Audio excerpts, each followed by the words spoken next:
What's going on, everybody? Welcome to the Deep Drive. My name is Zach. This is my co host, Austin. Hi, I'm Austin. Thank you, everyone, for tuning into today's episode. We got a lot in store for y'all today. So let's get into it. Yeah, let's just get into it. Let's just get back into talking about some football, man. It's Yeah, last one week of we I would had. Go ahead. say it's probably the most probably the most exciting times to be. I think any kind of sports fan right now is always these final few weeks of playoff football, heading into pretty much the off season and then the start of all the other sports as well. Yeah, last week we had our first guest on, which was Johnny, and that was a great episode. If you haven't seen that, go check that one out. Uh, I would recommend checking that out before you come here. But that was a fun episode. But um, we're ready to get back into the swing of things with football and everything. And I say we just got to jump right into it. I We agree. gotta Let's jump into it, man. we gotta rip that Band-Aid off. All right, for the Yeah. AFC Championship, Chiefs 17, Ravens 10. Eek. Yeah. Before we go into the discuss game, what was your takes on the game, Zach? What was your overall kind of like view of the game if you happen to watch any a bit of it? I watched probably up until about the fourth quarter. Um, I actually watched it till about the half, and then I was just listening to it till about the third quarter at work. And it was just the Ravens couldn't get anything going really. Like the it was just everything went wrong for them. Their defense, which was arguably the best in the league all year, cannot get a stop for shoot first 4.5 drives or something like that. And then their offense completely stalled out. An offense that was, you know, I'd say I want to say the best all year, but one of the best, and it just immediately stalls out. That's just I think that's really what went wrong for the Ravens. Yeah, it looked pretty rough to the very beginning of the start. A lot of things for both the Ravens offense and defense. Defense was allowing a lot of key plays, key drives. Say much about penalties. We'll probably dive into those in a bit, but even with those in mind, still couldn't get many effective stops when it came to either points wise or just time management wise. And the offense, like you were saying, couldn't find like a almost like a nice swing and balance to it. I think Lamar was trying to play too much hero ball in a way, if that makes sense, where he's trying to make the big plays rather than make the plays that are going to help them keep the drive going or even like get points. It was too much hero work rather than teamwork, if that makes sense. Yeah, and he did have a really good. Um, Obviously the pass to himself, that was really cool. Totally planned, guys. That was really cool. But seeing a lot of it. He was taking sacks that we didn't think he would. That Lamar normally doesn't take. He was um, threw a very costly interception that really I think sealed the game. You can't, as much as the guy's screaming, "Hey, I'm open." You can't throw that into triple coverage.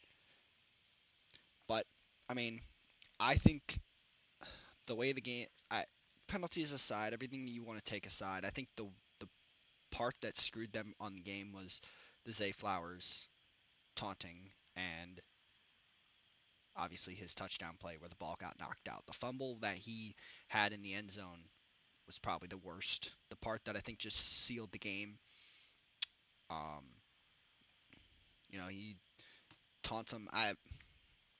I'm a firm believer in let the guys play. Just let them play. Who the hell cares? Taunting's a Yeah. part of the game. I'm gonna kind of briefly kind of voice what I think of the whole taunting thing. If we're gonna be strict, and this guy goes for like all the games, if we're gonna call plays on taunting, we got to do it for everybody. We can't just do it for the one side.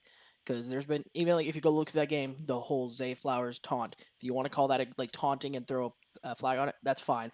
But when other players on both Baltimore and Kansas City also still begin to taunt, and we don't do anything about it, that creates an issue to where a lot of people are going to be kind of almost like inconsistent with what we want to agree and disagree is taunting. If we're going to call Yeah, taunting, we got to call it on everybody. We can't just primarily focused on Zay Flowers. Was it probably a big form of taunting?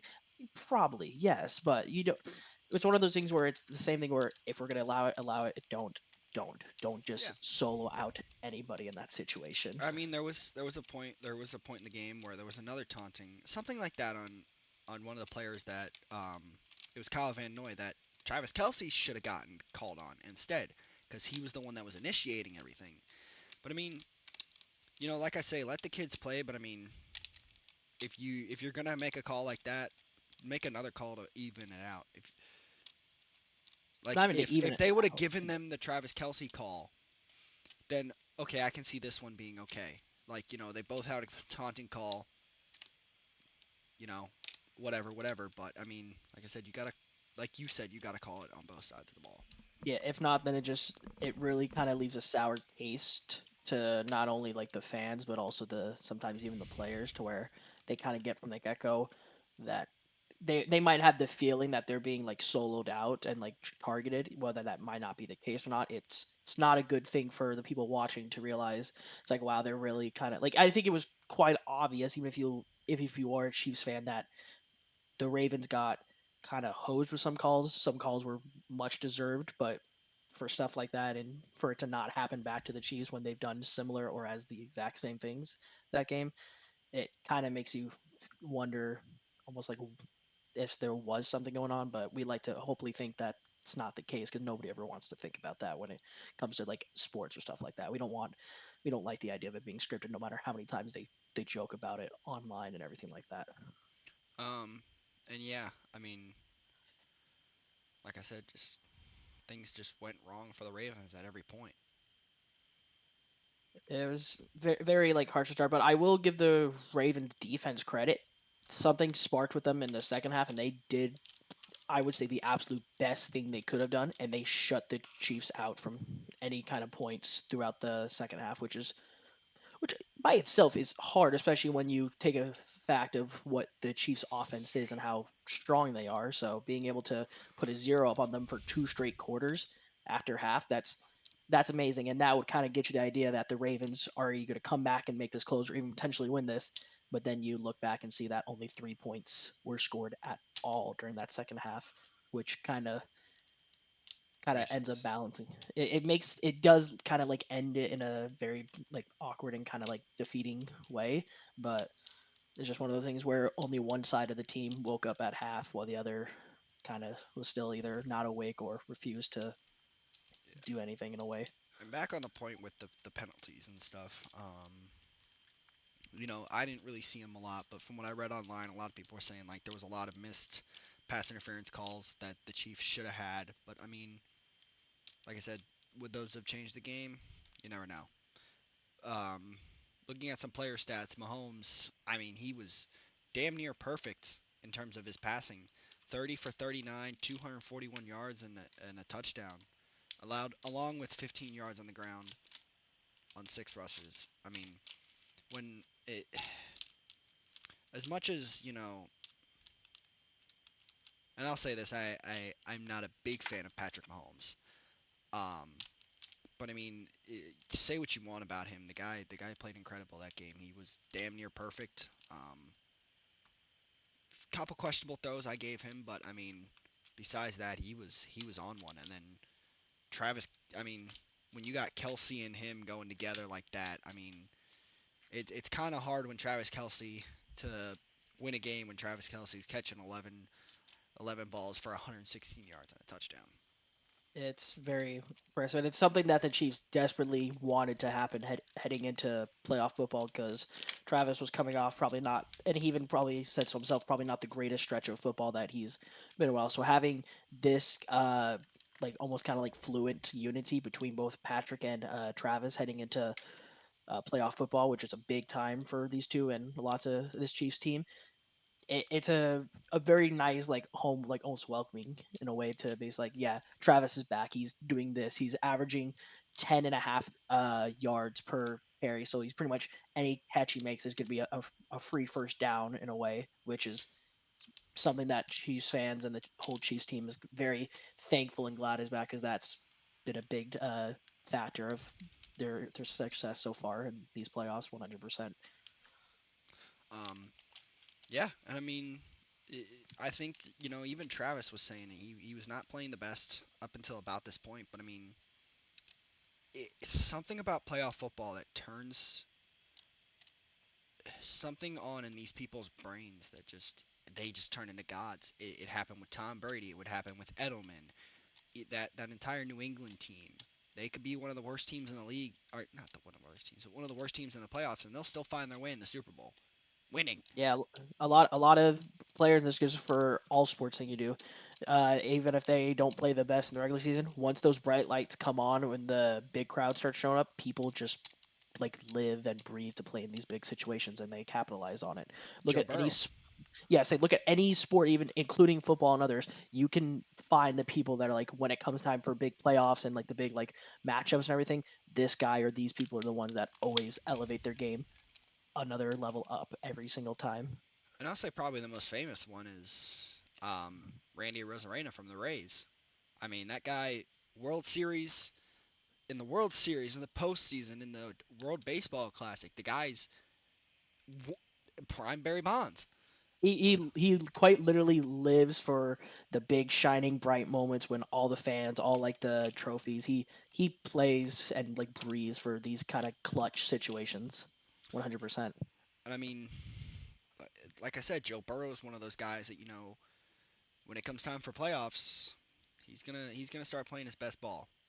And that's why I think say what you want about the hat, but I do wish he was in these playoffs because I think they would have had a really good shot this year. But going back onto the Chiefs game, I mean now we look at the Ravens. Um, If you don't mind, I do want to bring up one more key thing about the Chiefs like yeah, offense that's been helping them. One thing that I've noticed, and it's kind of looking at it between the teams, the Chiefs have been. It's while it's still not. It's not a great odd. It's still better than what the Ravens were.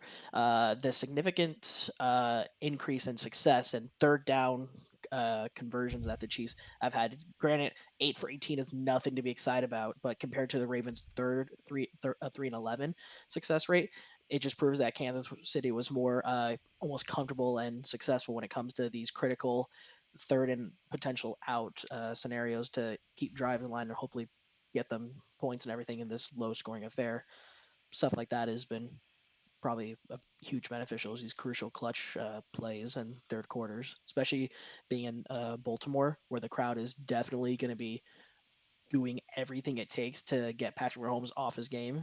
So it's probably a good another reason that these guys have been pretty successful in these yeah. playoffs. They just have crucial clutch like third downs, even fourth downs scenarios. And before we get into the Ravens category, I mean let's just talk about penalties. Chiefs 3 for 30, which is probably I think it was three holding calls that they got on One of them was on the same O lineman, I think, if I Javon remember. Taylor, the most Yeah, the most penalized offensive lineman in the game this year.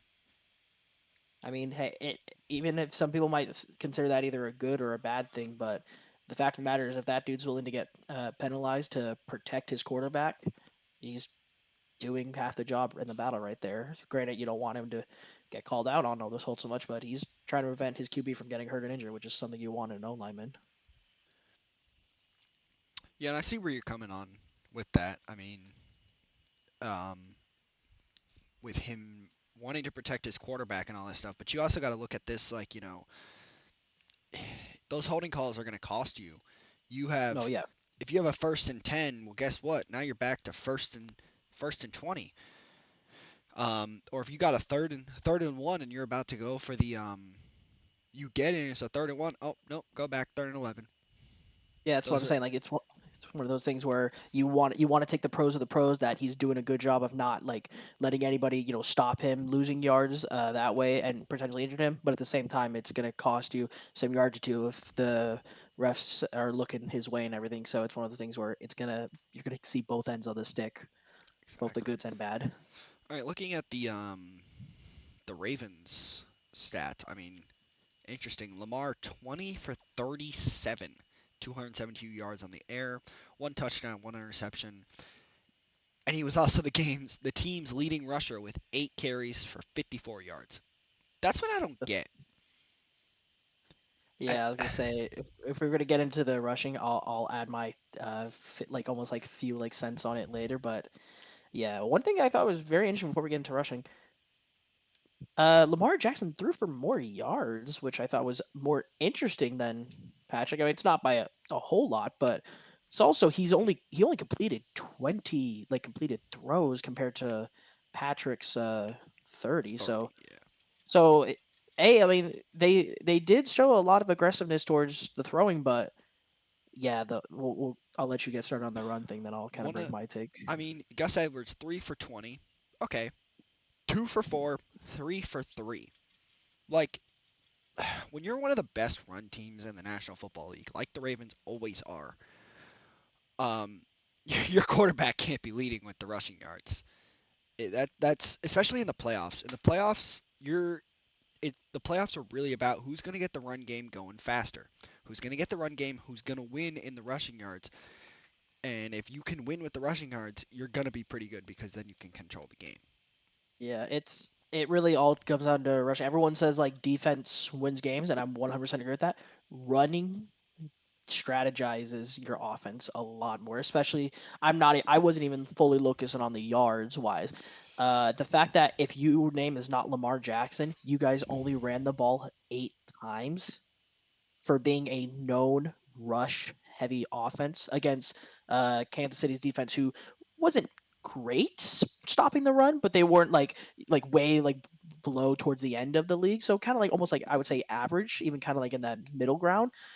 You gotta take a chance. You gotta show while your run play is known for being the best or one of the absolute best in the league. Yeah, yes, I'm glad you want to be aggressive and do some throwing plays in there too, because you have to do both to win games, especially in this late into the season. But it just it like boggles my mind how you only run the ball 8 times and ignoring like Lamar, because half of that we don't know if it's him scrambling or him just running on his own. But like designed, we're gonna run the ball here plays only 8 times the entire game. It doesn't make sense to me. It really doesn't. If that's your No. strongest like weapon right there, and you don't capitalize it, like it's one thing if we look at this and we're seeing like these yards and we're seeing that Gus Edwards, ran the ball like 10 times. Zay Flowers ran like 4 or 5. Like at least we're seeing it's like what the run game just wasn't there. Like they tried, it wasn't there. I think it's They like just they abandoned it. forgot. It's like they forgot they could run plays. Like they thought, oh, it's only pass plays here on out. It's like you could run the ball too. Like it's nothing back. Even like Pacheco didn't have that crazy game, but he carried the ball 24 times. They at least tried to do something with Pacheco on the run play. Ravens just do anything with the run. They just said we're gonna have to throw. Like they were afraid of like almost like everyone talking about how Lamar just runs the ball himself, or he lets his team run the ball. Like they're afraid it's like it was almost more like we gotta let Lamar show him who's boss kind of game rather than let's win the fucking or effing game, I should say, like kind of sort of thing. But That's one. sorry, everybody. We warned you when we're passionate about stuff like this, it might slip out. We're sorry, but Um, and yeah, yeah, I mean, props to Lamar. He did spread the ball out pretty well. But I mean, another thing, you have Mark Andrews who came back, one of the best damn tight ends in the National Football League. He comes back for this game to help his team win a championship, and he gets 2 receptions for 15 yards. What? I mean, I'm props to yeah. Zay Flowers. Zay Flowers, incredible. 5 for 115 and a touchdown. He's going to be a star someday. Would have been more without the whole penalty things, but we're gonna ignore that. But I mean, you, I don't know if it was just the Chiefs' defense limited him, but 2 for 15. I mean, when you're not getting your best pass catcher in the game besides Travis Kelsey um, involved, there's definitely something that's wrong there. And I think you can give your props to the Chiefs' defense. Not you can not give props to the Ravens offensive coordinators for not calling the plays to get him involved, or Lamar Jackson just did not want to throw to him. Yeah, it's one of those tough things, especially when you look about like comparing like team stats and everything like that. The Ravens had the Chiefs beat in almost every like offensive category team wise, except for the one thing they are known for, and that's running, which is just so mind blowing that that's the one thing the Chiefs did better with them, and arguably because of that, it almost sealed the Ravens like end because they were trying so hard to be better with throwing the ball, trying to be so better with like big like play moves, but rather than referring back to the simple things that the bread and butter that makes them strong, and that's running the ball often, they just failed to utilize a lot of, which sucks. But hey, And it's I'll say this. Shout out Kyle Hamilton. That guy is gonna be. He's already a stud, and I can already tell he's gonna be incredible. 9 tackles, 2 assists. You can look at that and be like, that wasn't that good. No, the way he was impacting that game was incredible. It was like at points in the game he was all over the field, and I got to give props to him for as a safety. He's incredible, and he's gonna be a star. I would just give a shout out to a lot of like the defensive players on the Ravens just because of like we talked about earlier. It was a rough first half. You guys allow up 17, which is a lot for a big like opening for a good defensive team. But like I said, second half they came in, they put that offense on lockdown. They said we're gonna let our offense carry us to this victory, and the offense kind of forgot the memo Yeah, at that point. They you let Justin Tucker have his fun with the field goal. Props to him. Man never misses kind of joke, but yeah, it's one of those things where it's kind of sad because the pieces of like the Ravens puzzle to the Super Bowl was there, but because you were missing that one offensive piece weapon being the run, you don't get the full picture. You get the almost like this could have been it kind of picture, which nobody wants. Everybody wants the big we're in the Super Bowl, we're heading to Las Vegas kind of yeah. picture that everybody wants. So And I mean, it go ahead.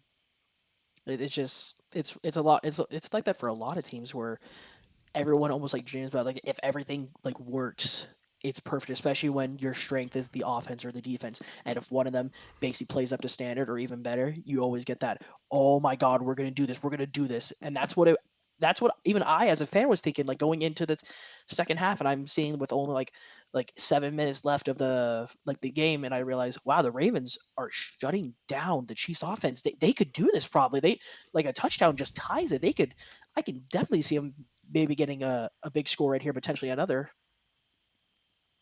Just all fell apart, which sucks. But hey, it's football. Sometimes the good things aren't always meant to happen. So instead, we're stuck with the Chiefs making another Super Bowl. Yeah, and I mean, like I was gonna say, I mean, as much as we don't want to see them in the Super Bowl, um, props to the Chiefs. They fought to the end. But yeah, once again, we got Kansas City in another Super Bowl. Yeah, Yay. it's I mean, I can't great. say what you want, but I mean, this is just to me, and I'm gonna go on a little bit of a rant here about why I don't want to see Kansas City in the Super Bowl. It's because it's Tom Brady in New England all over again. When Tom Brady left New England, we were like, yes, finally, somebody new is going to be in the Super Bowl. We don't have to deal with Tom Brady and the Patriots every single year. Now comes along Patrick Mahomes and the Chiefs. Now we're seeing literally, I think it was what they made the AFC Championship game in 18, 19, 20, Six 21, straight years. 22. 6 straight Yeah, years. 6 straight years they've been to the dang AFC Championship game. 6 straight years. Like that is insane. And it's And just they've won 4 out of 6 of those games, I think. yeah. Oh, They've won and they four out of six. hosted 5 of them. Like it's the fact that I'm I'm a firm believer and I like seeing new people in the Super Bowl. I'll say I was going to bring this up because we talked about this in our first episode when we were talking about potential Super Bowl matchups. How, as much as we're not going to like diss on like teams like the Chiefs and like all these other great teams that have proven to be really good in the playoffs, all Super Bowl matchups, this goes for a lot of sports, are exciting when new teams make it. Just because it not only it brings their team up as more like competitive and willing to win and all, but it also brings fans up being like, "Yo, our team is actually pretty good. Like even if we don't win it this year, the amount of the things we can do in the offseason and later on to make this team even stronger, it builds a lot of more top tier competitive teams, which is better for all sports, including football."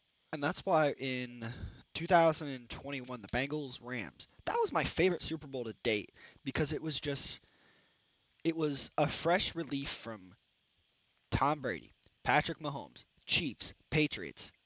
I won't even say Bucks because the Bucks weren't even in at that point. I say even so that I was still around almost like Packer like nation where Packers were still like a big like threat Yeah, in the NFC and all that kind of jazz. And the 49ers at the time were still probably a younger team but still had a lot of really good pieces to make good runs and everything for all that stuff. So it's and it always one of was those things where you want to see those like new teams. it was a fresh relief. It was Joe Burrow, the new guy, versus Matthew Stafford, the older guy, trying to get. It was the Bengals, who are a young, great team, versus the super team.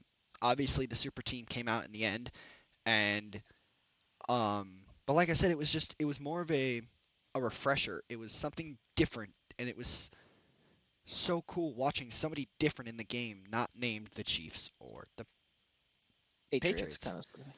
Yeah, going back of like what you're talking about, how like a refresh, you got to see the almost like two completely different teams. You got to see the one team in the Rams who basically said, "We don't care about draft picks. We're going to sign the players we want. We're going to trade for the players we want. We're going to build a super team and not have to worry about the future." While in the Bengals case, these are all like young, like new people that they've drafted or like recently signed like to like young deals, and they're building it from the ground up, like around everybody. You would have the we have like the 10 like center pieces with the Rams.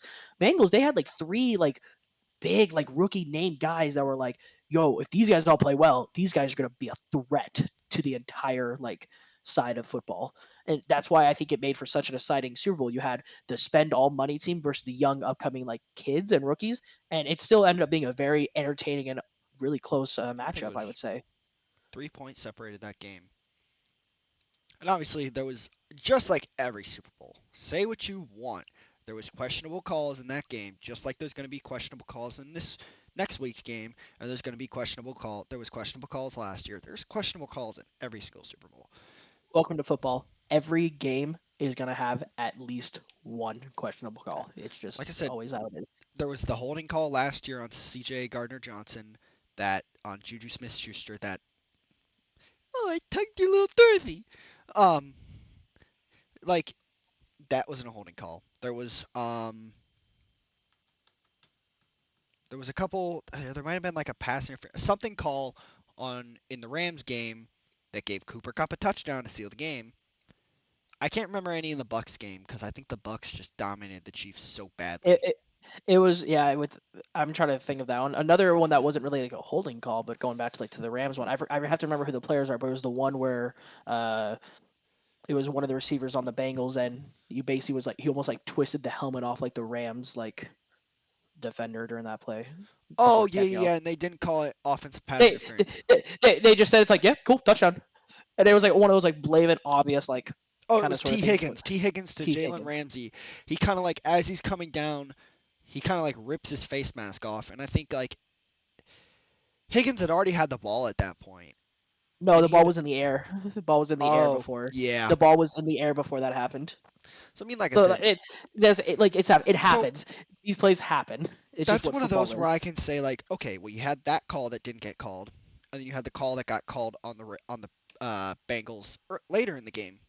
Okay, guess what? That kind of evened itself out. You got didn't get that call, but you got this call.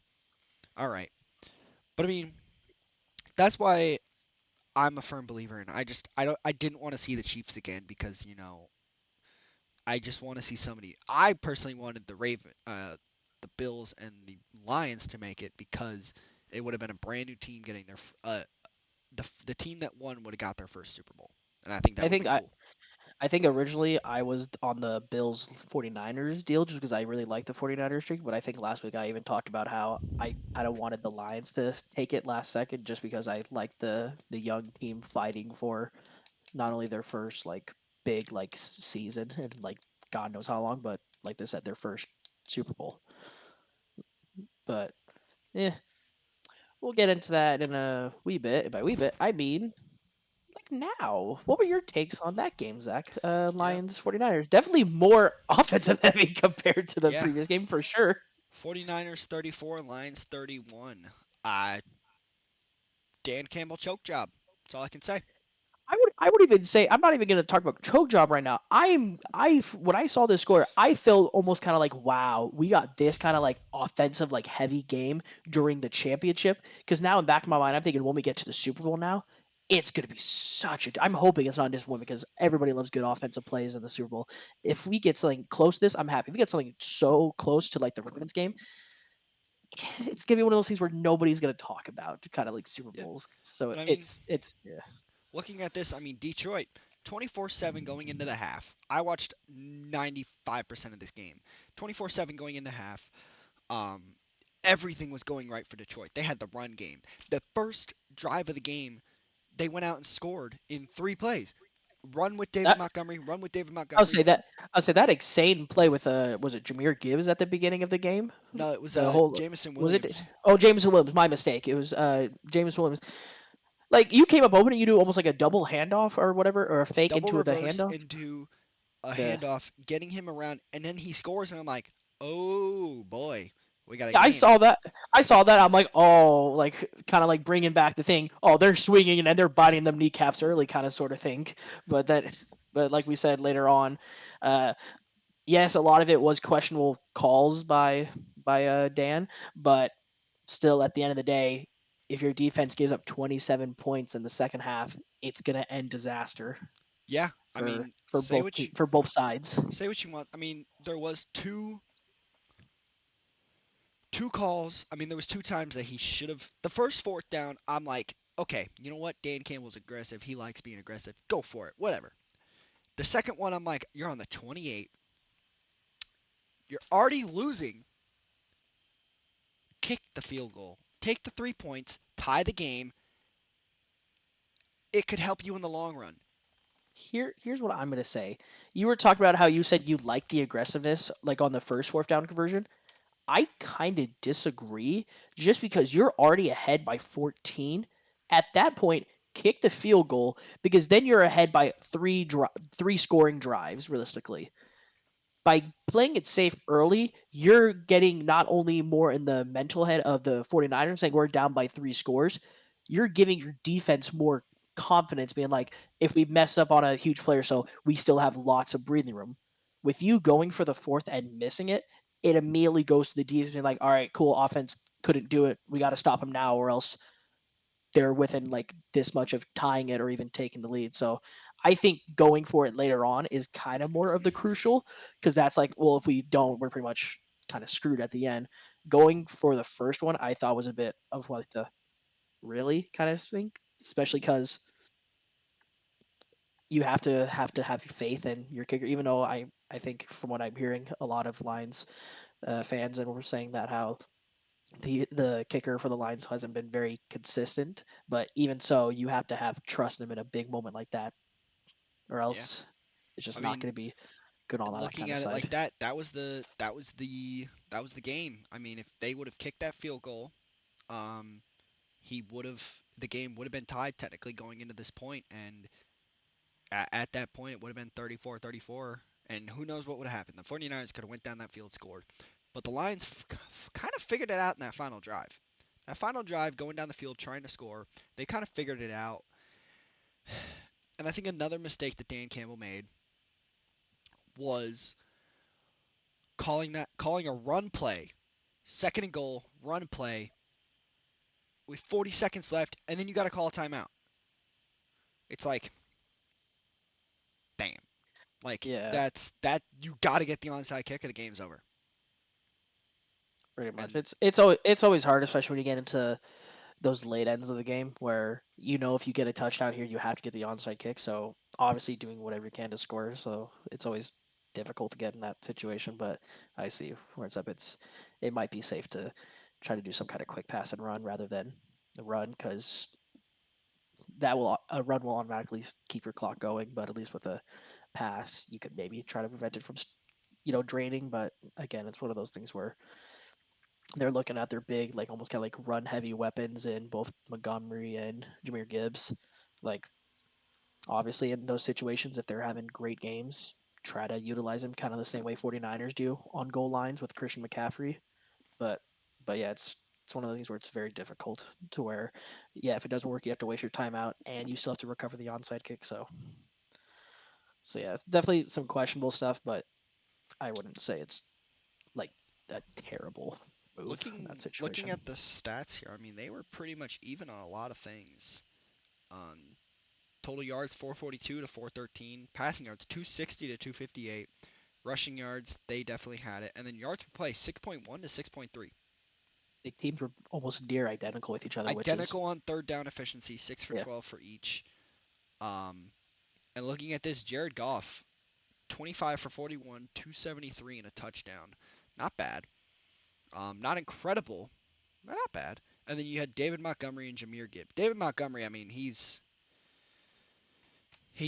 obviously David Montgomery. He went 15 for 93 and a touchdown. Jameer Gibbs 12 for 45 and a touchdown. And then Jameson Williams had that one rush at the start of the game for 42 yards for a touchdown. yeah. Going back to like some of their running play. Obviously, the Lions' offense is really dang good when it comes to a lot of their running. They gave both Dave Montgomery and Jameer Gibbs the ball close to 27, 28 times, I think it was. So they have faith in those guys, and it shows with Montgomery getting close to 100 yards and Jameer Gibbs getting close to 50. So these guys are great weapons they're going to use, and Dave Montgomery proves to show while he, I think, is one of the most almost kind of like under the radar kind of like rushers. Dude puts up. You could look at me that all you want. Look at like me You that all you Bears want. fan, you Bears fan. Oh, boo hoo! I can voice my opinion of a player that I've always enjoyed and continues I'm to kidding. put up the I stats definitely and agree with everything. you. Man, looking me out like I'm out of my mind. So um, sorry, we can't all have Christian McCaffrey on our team. I have Miles Sanders, okay? I can't talk anymore. I had Christian McCaffrey, and then we traded him, and then he won the game to go to the Super Bowl. So, guess what? I have a short person at quarterback, okay? All right, we're getting off topic. Um, but yeah, I mean, and I think another big point in that game was the Jameer Gibbs fumble. You have first and 10, you have a chance to run down the field, tie the game. No, not tie the game, take the lead, and first play of the drive, Jameer Gibbs fumbles. Now, nothing against Jameer Gibbs. Great player. I think he's going to be incredible in the league. But he fumbles there, and that's kind of like, all right, we just allowed a touchdown. We allowed them to come back 17 points, tie the game. Now They we have have a the ball chance to back. run down the field. Oh, we fumbled. Great. They have the Yeah. ball back on the 20-yard line, and they score again. Yay! It's Yeah, like, that's definitely a almost like a shot to the heart kind of sort of thing where you're like, it's like it's like before the fumble, like you always have the mindset, it's like, oh well, it can't get worse, guys. We can still take the lead, and then that fumble happens, and you're just you're it just is like, it definitely can get worse. it's definitely soul crushing 100%. But to be fair, this is what happens when you give the ball to Christian McCaffrey 20 times. He's gonna rush for close to 100 yards and get two touchdowns on you. That's just what he do. And that's just the run game. I mean, even with the passing stuff, you got people like Debo Samuel getting almost 90 yards of reception. Brandon Ayuk for his 70 yards and a touchdown. Like, Crazy play that he had. yeah, that will definitely be And I one of the think that most was what changed the iconic scale of the plays. game. I think that was what changed the scale of the game because at that point the Lions they're coming. I mean, the 49ers are coming back, but the Lions still have the momentum. That stadium's quiet. They get that pass and it's like, all right, something's up Yes. now. Come Suddenly, on. suddenly, once that pass was made, 49ers started to realize, oh my God, we're the 49ers. We can do this. We can do this. Like after that, almost like one in a million play, that basically was enough to not only get the fans back into the game, but get the 49ers 100% back into the game as well. And I think like, obviously even if he didn't catch it, there's still a pass interference call on whoever it was out there. So they still get the ball around that area. But I think even if you get that, if you only get the pass interference call, I don't think it brings the energy back like it did. And that's Oh really no. what I think changed the landscape of that game. Yeah, even if you get the penalty on that, the fans were like, you know what? Okay, yeah, we'll take it. We'll take it. Well, you know, we're close to the goal, but the fact that he still made that catch, everyone's like, no way! That's so cool! Like, kind of sort of thing. So it definitely gives the 100% the crowd and the fans way back into almost kind of like the, oh man, we're gonna lose this game, to like, oh no, we're winning this game. We're winning this game. Like I've never had a doubt in my life, kind of sort of thing. I'll give a shout out to Sam Laporta, 9 receptions and 97 yards. Big week for some tight ends. Yeah, Um, hey, I love a good tight end that can do some damn good catching. I always am a big fan of the tight end position, what they bring to table for their team. So good for him, good for him. Uh, if we're gonna do shout outs, I guess I'll just do the boring pick and I'll shout out Fred Warner. God dang, that dude is a menace on the defensive end. 9 tackles, 4 assists. Like that's insane. Like that's actually crazy. um, And that's not even like doing like the almost like the bias thing. It's like, yeah, Nick Bosa is gonna get 2 sacks. What's yeah, I new? was just about to Kind of say sort of thing. 2 sacks for Nick Bosa. I mean, but I think another turning point. Aiden Hutchinson, nothing. No Very quiet sack, no game. sack, Very no quiet. sacks. He did apply pressure. I'll give him pressure points. But I mean, Pressure is always good. Yeah. he wasn't there, and I Brock Purdy obviously was doing it with his legs, and that was another thing. They were unable to stop them with Brock Purdy and his legs. So if one thing about Brock Purdy that I know I kind of mentioned last time we talked about this with the Packers, I did feel like this game, even kind of to around the first half when he still wasn't performing great, he did look a lot more comfortable. I think compared to against Green Bay, where a lot of the plays were kind of like plays. I felt like especially 100% towards the later half of the game, but even sometimes during the first when he wasn't playing the best, I can say he looks more comfortable. Like he's not like so much almost kind of like shaky, kind of like Yeah, quick movement. Like he seems more calm and like it's like all right, I got this, or wasn't our play, kind of sort of thing, even to the end. So props to him to for having I think I have to check the stats again, but a very better game or a much better game than his previous one. And because of that, Mr. Irrelevant himself is heading to a Super Bowl. yeah, and Yeah. once again, like we were talking about with the Chiefs, it's cool for the 49ers. I'm glad for the 49ers. As a Panthers fan, yeah, Christian McCaffrey's in the Super Bowl. Whoop-de-doo. Um,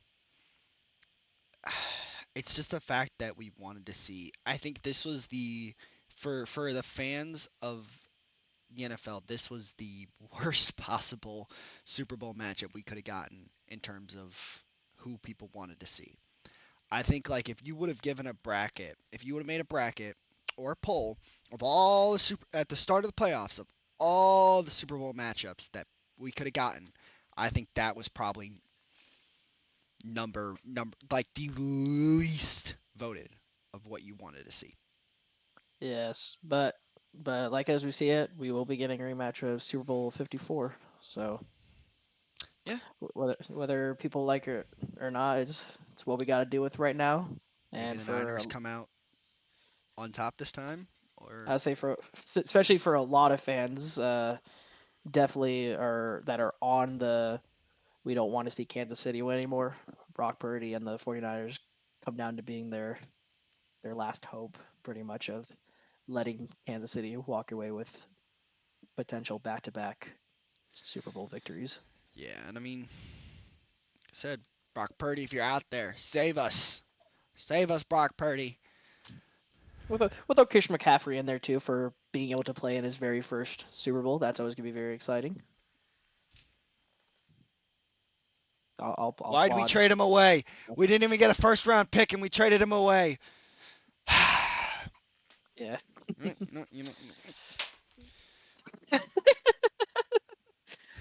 the aggression, man, it's already started to get to him again. He hasn't even won his ring yet, and he's already losing it. No, I'm as a Panthers fan, I'm kind of excited right now. Dave Canales, Dan Morgan, we're stealing half the Bucks' offensive staff right now. We stole I their say the Panthers took they took the offensive coordinator. He's now our head coach. They took the wide receivers coach. He's now our offensive coordinator. They took the assistant head coach, the run game coordinator. Yeah, he's now part of our team. Then we took the offensive line coach. He's now with us. The Panthers are just becoming the I Bucks. I'm genuinely surprised. Not only did they allow this to happen, like all of this to happen, just all to move to one team, to a division rival, neither less. Like it's one of the things. Like, all right, we're going from the NFC to the AFC. I'm like, nah, what happens? Big opportunities. Amen. No, we're just going. Next date over to kick your butt. 2 times in the year. Like that I thought was the most shocking thing. That not only they leave, they're going to a division rival, one that's young and hungry for a better year than what happened this year. 100%. Yeah. I'm gonna do this now. Mm-hmm. So we didn't talk about this, but I do want to say this. I have a Super Bowl prediction for next year, and it's not based off the logo. So yeah, the logo curse, whatever you want to say. The logo So curse. I said I Well, it's said 3 weeks ago to a bunch of my coworkers, and I think I've said it to you, and I said it to a few other people. I said next year's Super Bowl is going to be the Lions and the Bengals. That's my prediction for next year. That's not even me being a fan or anything. I think the Bengals have a shot, and I think the Lions have a shot. Well, then the NFL comes out with this, and I'm just going to show it on my phone. But this is the logo for next year's Super well, Bowl. yeah, it's the one that's like pinkish purple and then green at the bottom, right? No, Oh, is it the new one with like blue and like orange? yeah, I'm trying to see Yeah, if it's I it's can hard. get it to. It's probably not on your phone. It's probably because of the reflection and everything. It's probably a bit better. Yeah, that one. It's literally blue. It's literally Lions blue and Bengals orange. Yeah, Yeah. it's literally Lions blue and Bengals orange. I was like, there's no way I did that, and the NFL just randomly releases that.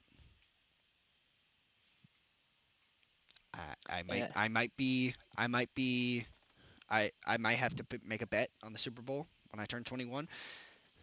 Hey, don't worry, it's gonna be Panthers versus Browns. Even though I don't think that could happen. No, it's gonna be It can happen. I just don't think it's possible. I think it could be Panthers versus Bengals. Oh yeah, the perfect Super Bowl for you. Literally, I don't care who wins. Actually, no, I want the Panthers. I'd rather the Panthers win. The Bengals have another shot. We would not have another shot. Say if you we guys if you guys if you guys go from worst in the league one year to being the Super Bowl representation for the NFC, everyone's be like, what the hell, dude? Dave Canales is a genius.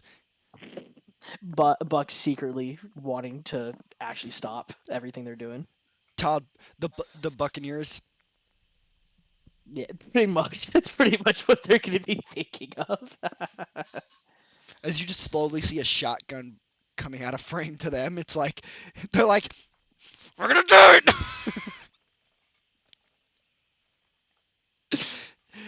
The Bucks are just like, oh, why'd we let that guy go? Yeah, Um, yeah, but it's 49ers, Chiefs now in the Super 49ers Bowl. Chiefs. We're not gonna make a prediction now. We're gonna wait for let ourselves kind of think about what we want for this game in the next about a week. We're gonna go in depth. We're gonna predict our own playout stars even before it happens, and then when we actually react to what happened, we'll be like, oh dang, none of that happened. We suck at this kind of sort of thing. All right, so now let's get into a different spot. Um, Pro Bowl is this week. We're recording this on what, Wednesday, the 31st. Yep, So the Pro 31st. Bowl's this Sunday. So let's look at let's look at the Pro Bowl rosters and see how we kind of feel about Yeah. this. I'm gonna go through and I'm just gonna name off the players, and if there's some that we think deserved. Yeah. Did you So want to go by team or by division? uh, what do you mean? Say, did you want to go over like the AFC first, NFC, or do you want to just go by team? Oh, I'm Like going which by players? NFC. Okay, NFC, got it. So the quarterbacks for the NFC, we got Brock Purdy. He's obviously not going to be playing because of the Super Super Bowl Bowl. matchup. So he's getting replaced by Jalen Hurts. Or I'm just going to say the ones that were selected originally: Brock Purdy, Dak Prescott, Matthew Stafford. I'm okay with the first two. Huh? Yeah, no matter what you're gonna say when it comes to like Cowboys, like bandwagoning No, I'm or talking they about seem to. Stafford. I'm not talking about Stafford. I'm just saying with the first two, no matter what you say about the Cowboys and if they're choke artists or not, Dak Prescott still performed out of his mind this year. Like it's just what it is. Matthew Stafford one. It's an interesting one. We'll go with the nice wording about that. I don't want to get too heavy until we get to the one I'm more passionate into, but definitely interesting to say the least. Um, you know, and hold on just 1 second.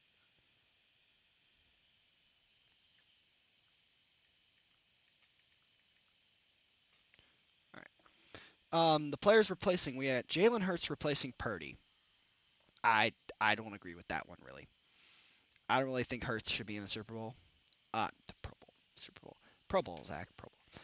You're And then we good. have You're good, Baker man. Mayfield replacing Prescott. Prescott obviously chooses not to go. All three quarterbacks for the NFC decided not to go. Well, Purdy can't.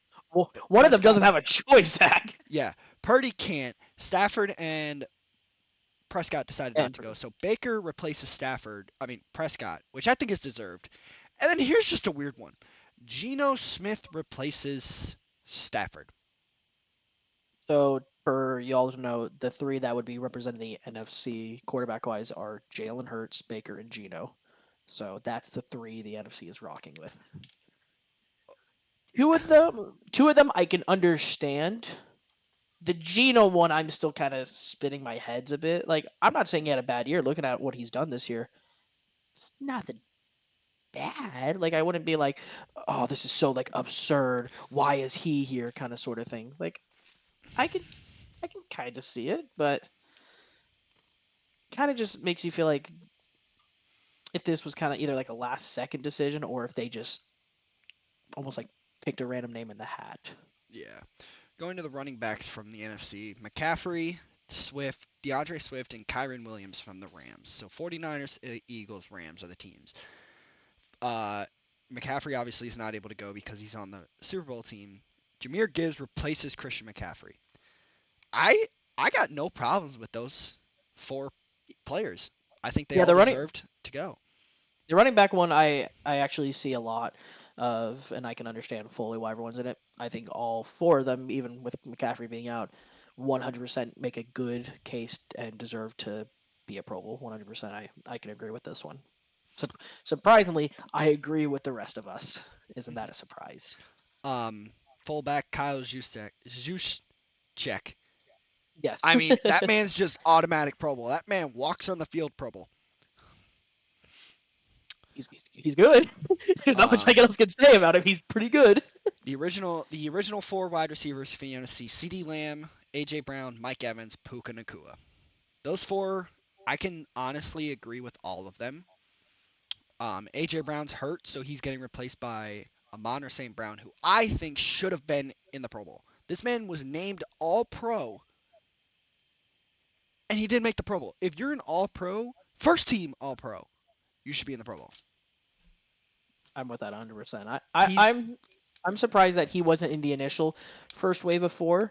Like, and it's kind of hard when you have CeeDee Lamb and AJ Brown as the seasons and the year they've had. They're almost like sheer like 100%.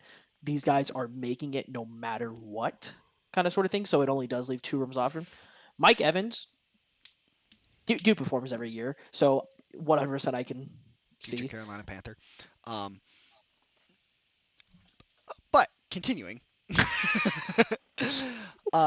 And then here's the one I know you're going to go into a talk about this one. DK Metcalf replaces Mike Evans. Mike Evans chooses not to go. DK Metcalf gets put in his place. So before you go into I know who you're going to rant about. You got to think about this. They do ask, they go through and they ask every player if they're going to come to the Pro Bowl. If you're going to come to the Pro Bowl, they're going to put you in over somebody else that's not going to come. Go ahead. Yeah, I know that. I know 100%. I'm still just going to be a bit biased. Where's DJ Moore? I don't feel like ranting at the details. If you don't believe me, look at this.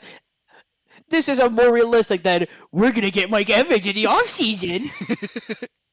I don't feel like going. You could just compare DK Metcalf and DJ Moore. There's going to be stats where DJ Moore definitely makes a dang good case of why he should be in the Pro Bowl compared to DK Metcalf. I'm not hating on DK Metcalf. The dude's insane. I would love to have him on the Bears. So congrats on making a Pro Bowl. I just want to give my little fan rant, but congratulations again, DK Metcalf, Yeah, I and mean, to I everybody. I can agree. DJ Moore should be making it over him. Um, all right. Uh, Tight ends: George Kittle and Sam Laporta, 49ers Lions. Laporta Jake deserved an incredible rookie year. The Jake Kittle, Ferguson will be replacing Kittle because Kittle's going to go to a Super Bowl. yeah, honestly, I can. I mean, I didn't follow really tight ends besides Laporta this year, so it is. I Both deserving. Both deserving. We'll go with make it easier for you. offensive line looks good to me. Let's go. Shout out to Tristan Wirfs. Let's go. Defensive ends, we got Montez Sweat, Nick Bosa, Aiden Hutchinson, and Demarcus Lawrence, who's going to be replacing Bosa. Those honestly look good to me. Hutchinson had a Those are great year. Sweat Hutchinson had a great great year. here. Sweat great pickup for the Bears, and the fact that I thought was an interesting stat that's probably been shown for he led both teams in sacks the year, even The once he got Commanders and traded. the Bears. Commanders and Bears, even when he got traded, he still led the team in sacks that year. Huh. I Um, think it was six and a half with the Commanders and six with the Bears, or the numbers are switched, but I think it was 6.5 and six. But 100% deserving, and congrats on the extension. Glad to have you. and then the D tackles, you got Aaron Donald, Javon Hargrave, and Sexy Dexy Lawrence. Sexy Um, Dexy, what a name. that's what he likes to be called. And you got Kenny Clark replacing Hargrave for the 49ers. Deserve. Aaron Hey, Donald walks on the field and he's given a Pro Bowl. That's all I can say. I'll say this about Kenny Clark. Dude's a menace. I fear him every time when the Bears go up against him. I'm not even trying to talk about Bears a lot, but 100% deserving. The dude's an actual unit. Thanks, Green Bay, for giving me more scars. um, outside linebackers, Micah Parsons from the Cowboys, Daniel Hunter from the Vikings, and Hassan Reddick from the Philadelphia Eagles. I honestly, all three of those look good to me. Reddick, incredible. Hunter, incredible. And then Micah Parsons is a freak of nature. Yeah, it's one of those ones similar, kind of like the running backs, where I look at all these three and I'm like, you know what, 100%. I respect and I can see 100%. Those guys are all studs. Middle linebackers, Fred Warner and Bobby Wagner. Demario Davis replaces Warner as he's in the Super Bowl. Yeah, Frankie Louvu. pretty yeah, pretty self-explanatory. Should have been Frankie Louvu. But cornerbacks, Deron Bland. I think he's the guy that got all the pick sixes for the Yeah, he's the one that had Cowboys. like he's the one everyone talks about. It's like where this guy has more pick sixes than all your favorite like wide receivers. Like I Yeah, thought something so. like Yeah, that. Travarius Ward from the 49ers, Jalen Johnson, shout out Bears, Devin Witherspoon from the Seahawks, and then Darius Slay, Slay. big play Slay, You know replacing. Slay.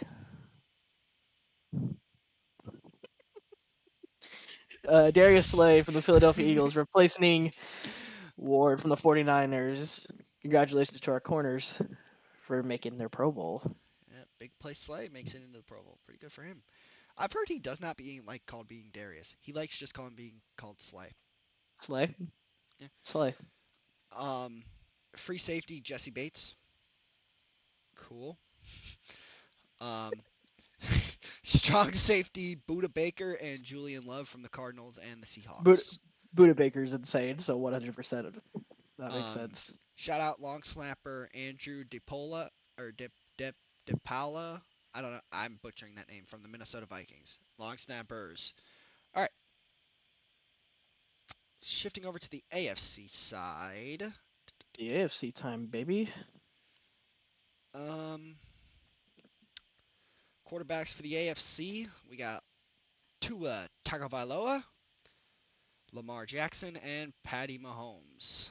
Um, Uh, CJ Stroud and Gardner Minshew are also gonna be added on. One of them will replace. I think one of them is replacing Patrick, and the other one I think is either gonna be there or replacing somebody else.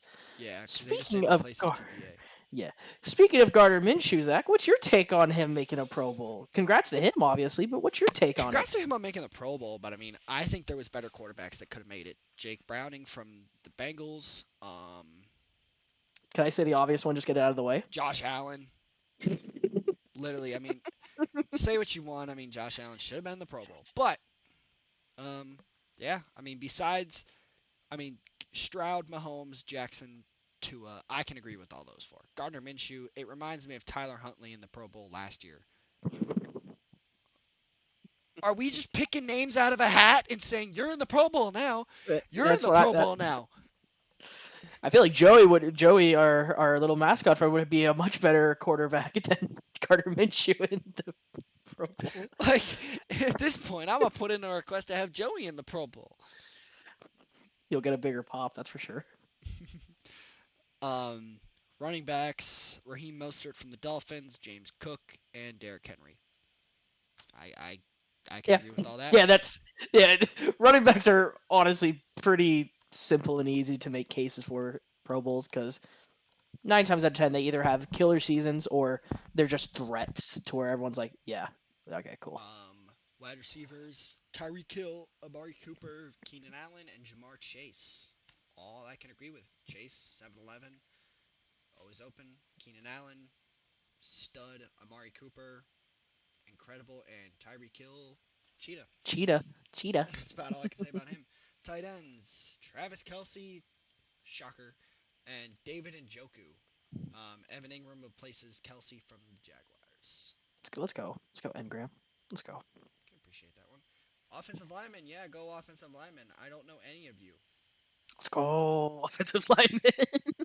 Sorry, y'all. I don't know how to judge offensive linemen, but shout out, I guess. Let's just Creed shout out Humphrey. everybody. Yeah, Creed Yeah, Humphrey. shout out to all the AFC linemen that make it. You guys All right. kick ass. You do way better than what we would. D lineman, Miles Garrett, Max Crosby, and Trey Hendrickson. Can agree with all those. I don't. Yeah, 100%. Gotta always show some love to my boy Miles Garrett. Absolute unit. Yeah, dude's insane. D tackles: Chris Jones, Quinnen Williams, Justin Madubuike. I think I said that correctly. And then Yeah, and DeForest then Buckner is replacing Chris Jones as he's going to the Super Bowl. heck yeah, DeForest Buckner. I don't know what it is with him. There's something about it where it's the same thing, almost kind of like a Miles Garrett, where every time if I'm watching like a Colts game or if I'm watching a Browns game, my eyes are just always locked on like those guys. Like for whatever reason, I'm just always like, these guys are actually insane what they do.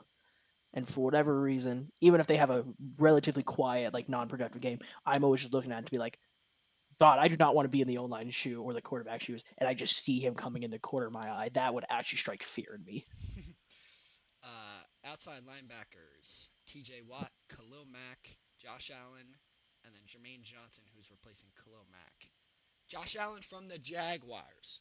Josh Allen does not Yes. play linebacker and quarterback. They're two different, totally different people.